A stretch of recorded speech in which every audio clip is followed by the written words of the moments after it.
नमस्कार साथियों, स्वागत है आप सभी का आपके अपने इस यूट्यूब चैनल में। आज हम छत्तीसगढ़ की नई भर्ती अपडेट के बारे में जानेंगे, छात्रावास भर्ती के बारे में, साथ में छत्तीसगढ़ में अन्य भर्तियां जो भी अभी निकल कर आई है उन सभी भर्तियों के बारे में मैं आपको अभी बता दूंगा कौन कौन सी भर्तियां निकल कर आई हैं। साथ में मैं छात्रावास अधीक्षक की भर्ती के बारे में पूरी डिटेल आपको विस्तार से बताऊँगा। ठीक, इसके बारे में पूरी जानकारी हम देखेंगे। कंप्यूटर इसमें आवश्यक है या नहीं, उसके बारे में भी पूरी जानकारी देखेंगे। चूँकि अभी बहुत सारी भर्तियाँ आ रही है, लेकिन आपका अभी मैं घर में नहीं हूँ, ट्रेनिंग सेंटर में हूँ, जिसकी वजह से यहाँ बहुत सारे हॉस्टल में कैंडिडेट है, जिसकी वजह से आपको प्रॉपर वीडियो के माध्यम से इन्फॉर्म नहीं कर पा रहा हूँ। लेकिन आप सभी को जो है मेरे टेलीग्राम ग्रुप में पीडीएफ के माध्यम से आपको पूरी जानकारी मिल रही है। ठीक, तो आप टेलीग्राम ग्रुप को जाकर ज्वाइन कर लीजिए, लिंक डिस्क्रिप्शन बॉक्स में मिल जाएगा, या फिर आप टेलीग्राम ग्रुप में जाकर जॉब एंड एजुकेशन इन्फॉर्मेशन, ठीक ना, लिख के सर्च कर लीजिए, आपको मेरा ग्रुप आ जाएगा। ठीक, तो इस प्रकार से आप ज्वाइन होकर पीडीएफ देख सकते हैं। अभी मैं सारी वैकेंसियों का भी पीडीएफ आपको बताऊंगा, कौन कौन सी वैकेंसी निकला हुआ है। सबसे पहले मैं छात्रावास अधीक्षक के बारे में पूरी डिटेल आपको अच्छे से बता देता हूं, उसके बाद बाकी भर्तियों के बारे में भी मैं आपको जानकारी दूंगा, जो कि आज ही निकल कर आया है। तो चलिए हम छात्रावास अधीक्षक के बारे में पूरी विस्तार से भर्ती के बारे में बात करेंगे। इस वीडियो को देखने के बाद आपको कोई भी डाउट नहीं रहेगा।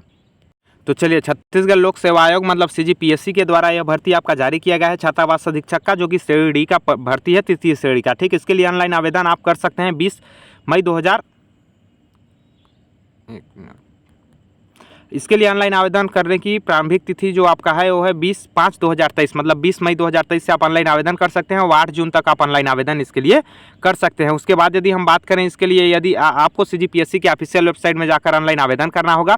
उसके बाद यदि आपके पास गलत हो जाता है तो आप 9 जून से जो है त्रुटि सुधार कर सकते हैं ऑनलाइन आवेदन में, जो कि उसके बाद 11 जून के बाद यदि आप त्रुटि सुधार करेंगे तो 500 रुपये आपका शुल्क लगेगा।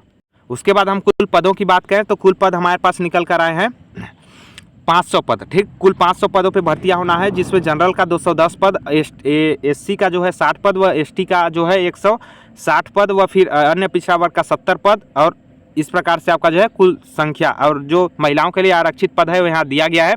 आप इसको वीडियो को पुश करके देख सकते हैं महिलाओं के लिए कितना पद आरक्षित है। टोटल आपका 500 पदों पे भर्तियां होनी है। पदों की संख्या में परिवर्तन किया जा सकता है, यहाँ साफ बताया गया है, तो इसमें आपका चेंज हो सकता है, लेकिन बढ़ेगा वैकेंसी, घटेगा नहीं इससे। ठीक, एक बात ध्यान दीजिएगा। पद के विवरण की बात करें तो पद का नाम छात्रावास अधीक्षक है, जो कि श्रेणी डी का पद है, और सेवा श्रेणी तृतीय श्रेणी का है, मतलब 3rd क्लास का है। और वेतनमान जो है वेतन मैट्रिक्स लेवल 6 के अंतर्गत आपको छत्तीसगढ़ शासन द्वारा दिया जाएगा। इसमें आपका आवश्यक न्यूनतम शैक्षणिक योग्यता जो है, मतलब योग्यता इसका रखा गया है आपको 12वीं पास। 12वीं पास आपको होना चाहिए, साथ में कंप्यूटर प्रशिक्षित को अधिमान्य दी जाएगी। यही आपका सबसे बड़ा डाउट होगा, इसका मतलब क्या है, कंप्यूटर डिप्लोमा चाहिए या नहीं। ठीक, तो आपको मैं बता देता हूँ, 12वीं पास आपको होना चाहिए। 12वीं पास के साथ कंप्यूटर अधिमान्य का अर्थ यहाँ बताया गया है, उसका मतलब है कि इसमें जो है इसके जो पाठ्यक्रम होगा, चयन प्रक्रिया में आपका एग्जाम होगा 150 नंबर का, जिसमें 50 नंबर का आपका कंप्यूटर का प्रश्न आएगा। तो 50 नंबर के प्रश्न में से आपको 25 प्रश्न सही करना अनिवार्य है। ठीक, मतलब 50 नंबर में से आपको 25 नंबर लाना अनिवार्य है, तभी आप जो है इसके लिए एलिजिबल होंगे। यदि आप 50 नंबर का कंप्यूटर का पेपर होगा, उसमें आप 20 नंबर लाते हैं, बाकी में कितनों भी अच्छा नंबर लाते हैं, तो आप इसके लिए अयोग्य घोषित कर दिए जाएंगे। तो यही है आपका जो है कंप्यूटर प्रशिक्षित को अधिमान्यता का मतलब है। बाकी आपको कंप्यूटर डिप्लोमा बिल्कुल नहीं चाहिए, आपको 12वीं पास बस होने चाहिए। यदि आप 12वीं पास है तो आप इसमें पूरी तरह से फॉर्म भर सकते हैं। साथ में आपको जब पेपर होगा तो कंप्यूटर में 50 नंबर में से आपको 25 नंबर लाना अनिवार्य होगा। तो 12वीं पास इसमें है, आपको पता चल गया होगा कि इसकी योग्यता क्या है। आपको कंप्यूटर डिप्लोमा कोई जरूरी नहीं है, इसमें केवल 12वीं पास भर सकते हैं, लेकिन आपको 50 नंबर का जो कंप्यूटर का पेपर होगा उसमें आपको 25 नंबर लाना अनिवार्य होगा। इसमें परिवीक्षा अवधि 3 साल की होगी। प्रथम वर्ष आपके वेतन का 70% दिया जाएगा, द्वितीय वर्ष 80%, तृतीय वर्ष आपको 90% दिया जाएगा। उसके बाद इसमें जो है बात ध्यान दीजिएगा, अभ्यर्थी को छत्तीसगढ़ का मूल निवासी होना, स्थानीय निवासी होना अनिवार्य है। ठीक ना, कि छत्तीसगढ़ का मूल निवासी प्रमाण पत्र होना चाहिए। आयु सीमा की बात करें तो आयु गणना 1 जनवरी 2023 से की जाएगी। ध्यान दीजिएगा, 1/1/2023 से की जाएगी। 1 जनवरी 2023 को आपको न्यूनतम 21 वर्ष होना चाहिए, 21 वर्ष से कम ना हो, वो 35 वर्ष से अधिक ना हो, तो आप इसमें फॉर्म भर सकते हैं। मतलब अभी आपको मार्च में 21 साल हुआ है तो आप फॉर्म नहीं भर सकते हैं, आपको 1 जनवरी से पहले यदि आपका 21 साल हो गया है तो आप इसमें फॉर्म भर सकते हैं। उसके बाद 35 साल के बाद आयु में एज रिलैक्सेशन छूट दी जाएगी, जैसे कि आपकी जो है ST SC को 5 साल की दिया जाता है और OBC को 3 साल का, छूट आपकी जो है यथावत लागू रहेगी। इसका पीडीएफ आपको मेरे टेलीग्राम ग्रुप में मिल जाएगा, वहाँ से भी आप पीडीएफ को अच्छे से पढ़ सकते हैं। यदि आप पूरे विस्तार से पढ़ना चाहते हैं तो बाकी इसमें जितनी भी महत्वपूर्ण जानकारियाँ दी गई है वो मैं आपको बता दे रहा हूँ। आयु की गणना इसमें साफ साफ बताया गया है कि 1 जनवरी 2023 से की जाएगी, तो इसको भी आप ध्यान दीजिएगा। आवेदन शुल्क की बात करें तो इसमें कोई भी आवेदन शुल्क नहीं लगाया जाएगा, मतलब 0 रुपये आपका जो है शुल्क रहेगा। उसके बाद परीक्षा के संबंध में हम बात करेंगे अभी चयन प्रक्रिया के बारे में। तो यहाँ देखिए परीक्षा योजना, ठीक, इसमें एक परीक्षा एक चरण में होगी, मतलब एक ही परीक्षा आपका होगा, उसके बाद आपका डायरेक्ट सिलेक्शन हो जाएगा, ठीक। तो परीक्षा एक चरण में होगी जो कि वास्तुनिष्ठ प्रकार का होगा, जो कि आपका जो है 150 नंबर का होगा और 150 प्रश्न रहेंगे, इसमें ध्यान दीजिएगा, ठीक। अब इसमें कौन कौन से टॉपिक आएंगे तो यहाँ देख लेते हैं। इसमें देखिए सबसे पहले मैं आपको सिलेबस बता देता हूँ। इसमें जो टॉपिक आएगा कंप्यूटर संबंधी सामान्य ज्ञान आएगा जो कि 50 प्रश्न होगा, 50 नंबर का। इसमें 25 प्रश्न लाना अनिवार्य होगा और आपका जो है सिलेबस का टॉपिक यहाँ दिया हुआ है, इसको आप अच्छे से पढ़ सकते हैं। सिलेबस के टॉपिक को आप डिटेल से पढ़ सकते हैं वीडियो पूछ करके, या फिर टेलीग्राम ग्रुप में आपको PDF मिल जाएगा, वहाँ से पढ़ सकते हैं, ठीक। बाकी मैं आपको मेन सब्जेक्ट बता दे रहा हूँ, टॉपिक आप यहाँ से पढ़ सकते हैं। और यदि आप टॉपिक वाइज वीडियो बोलिएगा तो अलग से मैं बना दूंगा, यदि खाली समय मुझे मिला तो, ठीक। बाकी आपको PDF में मिल जाएगा, आप पढ़ लीजिएगा या फिर वीडियो पूछ करके पढ़ लीजिए। उसके बाद हिंदी व्याकरण का आपका प्रश्न आएगा जो कि 10 प्रश्न होगा, 10 नंबर का।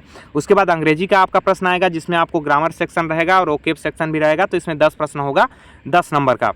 उसके बाद आपका जो है गणित के प्रश्न आएंगे, गणित के 20 प्रश्न आएंगे जो कि 20 नंबर के रहेंगे और ये सारे प्रश्न आपके अर्थमेटिक रहेंगे। साथ में यहाँ बताया गया है कि क्षेत्रमिति के भी कुछ सवाल रहेंगे आपके।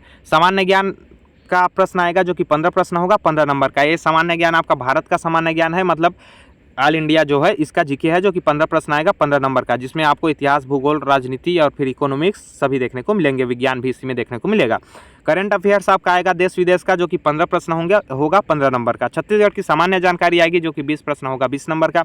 बाल मनोविज्ञान आएगा जो कि 10 प्रश्न होगा, 10 नंबर का। इस प्रकार से टोटल आपका जो है 150 प्रश्न आएगा जो कि 150 नंबर का होगा, ठीक। इसके हिसाब से आपको कंप्यूटर का 50 नंबर का होगा, उसमें 25 नंबर लाना अनिवार्य है। बाकी इसमें अब जो भी महत्वपूर्ण जानकारियाँ थी मैंने आपको प्रोवाइड कर दी है। बाकी इसमें परीक्षा तिथि कहीं पास भी मेरे को नहीं दिखा है, इस PDF में परीक्षा तिथि शायद नहीं बताया गया है इसमें। बाकी आप अच्छे से PDF को देख लीजिएगा यदि आपको परीक्षा तिथि दिखे तो, लेकिन 90% से ज़्यादा चांस है नहीं दिया गया है। मैं एक बार ऊपर PDF को देखा हूँ, ठीक। बाकी महत्वपूर्ण जानकारियाँ मैंने आपको दे दी है, तो इसमें जो भी महत्वपूर्ण जानकारी थी मैंने आपको प्रोवाइड कर दिया। परीक्षा तिथि इसमें नहीं दिया गया है, लेकिन आप एक बार ध्यान दीजिएगा, परीक्षा इसका जल्द ही लिया जाएगा, आपको कोई भी समय नहीं दिया जाएगा। तो आप अपनी तैयारी को यदि पहले से कर रहे होंगे तो बहुत अच्छा है, और अभी इससे करना चालू करेंगे तो आपको थोड़ा मुश्किल होगा, लेकिन आपको तैयारी करना जारी कर देना चाहिए क्योंकि समय इसके लिए बिल्कुल भी नहीं दिया जाएगा। ये भर्ती के बारे में पूरी जानकारी हमने देख लिया। अब मैं आपको जो भर्तियाँ अभी निकली हुई है उसके बारे में बता देता हूँ। ये देखिए मेरा जो है व्हाट्सअप ग्रुप है, इसी प्रकार से मेरा टेलीग्राम ग्रुप भी है, ठीक। टेलीग्राम ग्रुप में और व्हाट्सअप ग्रुप में दोनों में मैं आपको PDF अपलोड कर देता हूँ, सेम PDF, ठीक ना, सेम PDF दोनों में है। तो इसमें कौन कौन सी भर्तियाँ निकली हुई है वो मैं आपको बता देता हूँ। कल से इसमें जो मैं PDF सेंड किया हूँ उसी के हिसाब से आपको बता देता हूँ, ठीक। इसमें स्थित विज्ञापन आपको जो है वन विभाग में निकला हुआ है। वन विभाग में आपका सहायक प्रबंधक, सहायक उप प्रबंधक, इन सभी का वैकेंसी निकला हुआ है। इसको आप अच्छे से देख लीजिएगा, PDF आपको मिल जाएगा इस ग्रुप में, ठीक। उसके बाद आपका प्री BEd एवं D.ED की जो है परीक्षा तिथि घोषित की गई है CG व्यापम के द्वारा, छत्तीसगढ़ BEd एवं D.ED की। उसके साथ साथ आपको सुंदरलाल शर्मा का भी BEd D.ED का आपका जो है विज्ञापन जारी किया गया है, उसका भी PDF आपको टेलीग्राम ग्रुप में मिल जाएगा। उसके बाद लोक सेवा आयोग के द्वारा आपका जो है किस भर्ती का है इसको मैं देख लेता हूँ। साथ में CG व्यापम का जो है मेंस का एग्जाम घोषित किया गया है, उसी का PDF है, ठीक ना, मतलब फ्री परीक्षा का रिजल्ट घोषित कर दिया गया है। चलिए आपको ट्रेन का आवाज़ आ रहा होगा, इसके लिए मैं माफ़ी चाहता हूँ, लेकिन आप यहाँ देख लीजिए, जल्दी से 1 मिनट में बता देता हूँ। उसके बाद आपको जो है लोक सेवा आयोग का प्री का एग्ज़ाम घोषित कर दिया गया है रिजल्ट, और फिर मेंस एग्जाम के लिए लिस्ट जारी कर दिया गया है, मेंस एग्जाम का डेट दे दिया गया है। उसके बाद यदि हम बात करें तो आपका जो है CG व्यापम का जो है भर्ती परीक्षाओं की जो है प्रस्तावित तिथि जारी कर दी गई है 3-4 भर्तियों की, कि इनका परीक्षा इस दिन होगा, ठीक ना। उसका भी PDF आपको यहाँ मिल जाएगा टेलीग्राम ग्रुप में व व्हाट्सअप ग्रुप में।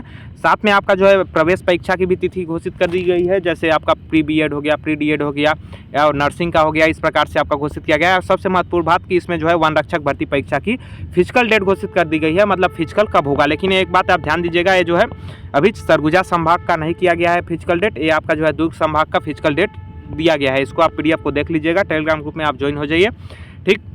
या फिर यदि इसके बारे में आप कमेंट बॉक्स में कमेंट कीजिएगा तो मैं एक अलग से वीडियो बना दूंगा आपको, ठीक। बाकी आपको सभी जानकारियाँ इसमें मैंने दे दी है, जो भर्तियाँ अभी निकली हुई है और जितना नोटिफिकेशन आया हुआ है, ठीक, अभी 2 दिन में। तो आशा करता हूँ आपको वीडियो अच्छा लगा होगा, पसंद आया होगा। अच्छा लगा तो वीडियो को लाइक कीजिएगा, चैनल को सब्सक्राइब कीजिएगा। वीडियो देखने के लिए आपको बहुत बहुत धन्यवाद। जल्द मिलेंगे अगले वीडियो में, तब तक के लिए जय हिंद साथियों।